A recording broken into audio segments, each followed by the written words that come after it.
Hello guys, I'm Radila Natasha. I'm from BA119E. My student ID is 2025-29877. Hi, my name is Nahamiza Baki binti Muhammad Fauzi. I'm from class BA1191E. My student ID is 2025-893252. Hi guys, my name is Siti Nur Shahira binti Chimpa Babusi LISMC. My class is BA1191E and my student ID is 2025409684. Bye. Hi, my name is Wan Zara Iman binti Mun Azlan. I'm from class BA1191E. My student number is 2025884-814. Let's solve a compound interest question from case study 1. Here, Hakim invested money in an account offering 4.1% annual interest, compounded quarterly. After 8 years, his saving grew to 180,547.26 ringgit. We are asked to find the initial investment or principal. The formula for compound interest is S equal to P multiplied by 1 plus I powered by N. Now, substitute into the formula and you get 180,547.26 ringgit equal to P multiplied by 1 plus 0.041 divided by 4 powered by 4 multiplied 8. And then you get 180,547.26 ringgit equal to P multiplied by 1 plus 1.01025 powered by 32. And then you get 180,547.26 ringgit equal to P multiplied by 1 plus 1.3859. To get P, you need to divide 180,547.26 ringgit by 1.3859. And then you get P, which is 130,274.38 ringgit. So, Hakim's initial investment was approximately 130,274.38 ringgit. Okay, to find the interest, we use the formula I equal S minus P. S is the final amount after the investment and P is the principal, which is the original amount invested. So now we subtract the principal from the total amount, that is 180,547 ringgit and 26 cents minus 130,274 ringgit and 38 cents.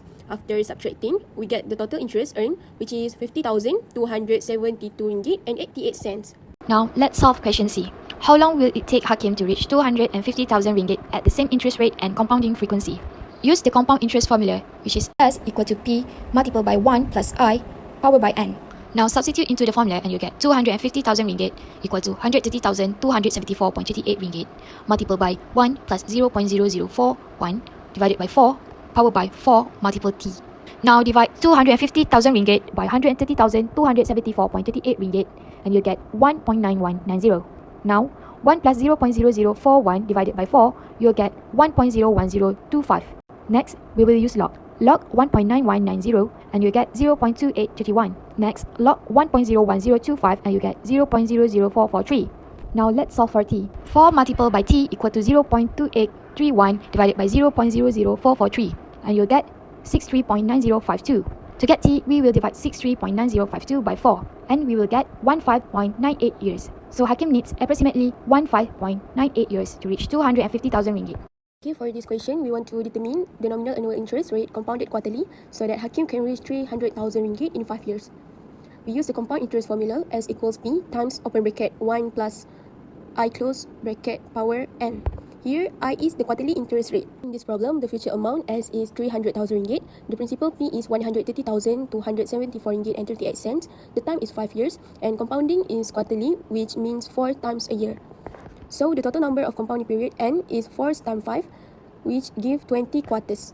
To find the periodic interest rate I, we rearrange the formula into I equal S divided by P power 1 over N minus 1. Substituting the numbers, 300,000 divided by 130,274 ringgit and 38 cents gives 2.302832. Then we take that to the power of 1 over 20 and minus 1. We get 0.04259. This is the quarterly interest rate. To get the nominal annual interest rate, we multiply the quarterly rate by 4. So 0.04259 times 4 equals 0.1704, which is 17.04%. So the quarterly periodic interest rate is 4.259% and the nominal annual interest rate is 17.04%. Now I will explain how I got the answer for study case 2. First, Aman have saved RM500 every 3 months for 5 years. The account paid 4% interest compounded quarterly. So I use the annuity formula, which is S equal R 1 plus I powered by N minus 1 per I. Here is R equals 500, I equals 0.01 and N equals 20. So I substitute into the formula, which is S equals 500 1.01 powered by 20 minus 1 per 0.01. Then I got the total amount RM11009.50. So next, the daughter have took half of this amount. So we take RM 11009.50 divided by 2 equals RM 5504.75. So this is the money that she invested into the ABC bank. And the bank have give 6% interest compounded monthly for 2 years. So I use the compound interest formula, which is A equals P1 plus I power by N, where is P equals 5504.75, I equals 0.005, and N equals 24. So let's calculate it, which is A equals 5504.75, 1.005 powered by 24, and the final amount is RM 6203.49. So the total money in the daughter account after 2 years is RM 6203.49. For the question B1 Roman, first we need to know the formula. So the formula is A equal R in the bracket 1 minus multiply 1 plus I the power of negative N divide I. Then we need to find A. So 100,000 minus 20,000. So it will get 80,000. Next, R we don't need to find because it was given. So R is 1779.56. K is 12 divide 100. So we get 0.12. Next, M is 12 because it compounded monthly. Next, we move to I. I is 0.12 divide 12, so we get 0.01. We move to here. So, 80,000 equal 1779.56 in the bracket 1 minus multiply 1 plus 0.01 the power of negative N divide 0.01. So, it will be 80,000 divide 1779.56 equal 1 minus multiply 1 plus 0.01 the power of negative N divide 0.01. After we calculate 80,000 divide 1779.56, we get 44.9549 multiply 0.01 equal 1 minus multiply 1 plus 0.01 the power of negative N. So we get 0.44955 equal 1 minus multiply 1 plus 0.01 the power of negative N. So it will be 0.44955 equal 1 minus multiply 1.01 the power of negative N. Then we put in the bracket 1.01 the power of negative N in the right, equal to 1 minus 0.44955. So it will be in the bracket 1.01 the power of negative N equal to 0.55045. Next, we need to use log. So it will be log in the bracket 1.01 the power of negative N equal log in the bracket 0.55045. So we get negative N log in the bracket 1.01 equal log in the bracket 0.55045. Then it will be negative N equal log in the bracket 0.55045 divide log in the bracket 1.01. So we get negative N equal negative 59.9. When negative with negative, it will be positive. So we get N equal 60. So the final answer is 60 months. Next question, B2 Roman. First, we need to find out R and NI. So R was given 1779.56.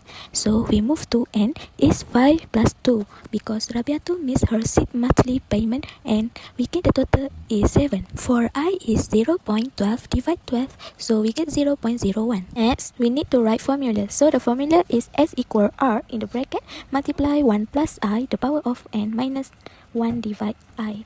Then it will be S equal 1779.56 in the bracket multiply 1 plus 0.01 the power of 7 minus 1 divide 0.01.